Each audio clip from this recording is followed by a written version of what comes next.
asosan insonni tilidan ko'p ofat kelishi bor.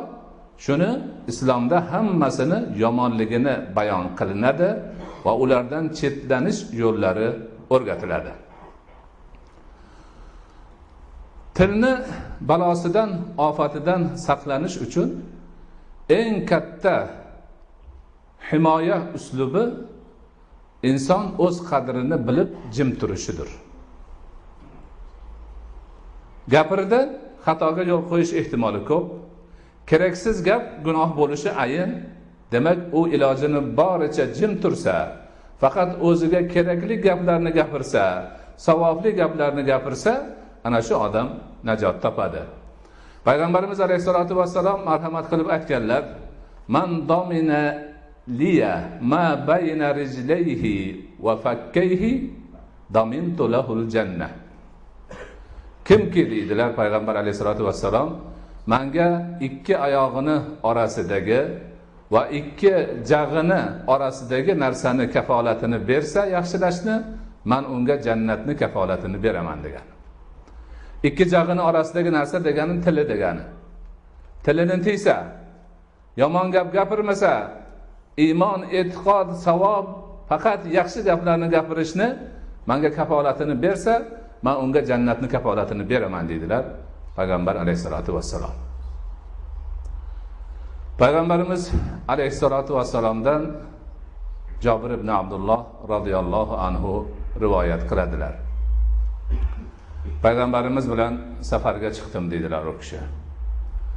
Safarda yurib borib turib, ikkovimiz yolg'iz qolganimizda yonlariga yaqinlashdimda, ey Allohning rasuli, menga jannatga ko'p kirgizadigan va do'zaxdan ko'p uzoqlashtiradigan narsani aytib bering dedim.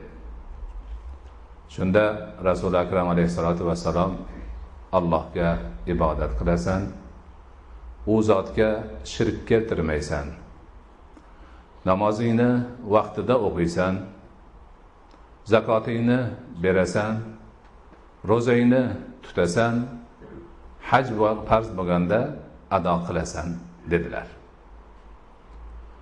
Undan keyin aytdilarki, men senga yaxshiliklar eshigi nimada ekanligini aytib beraymi?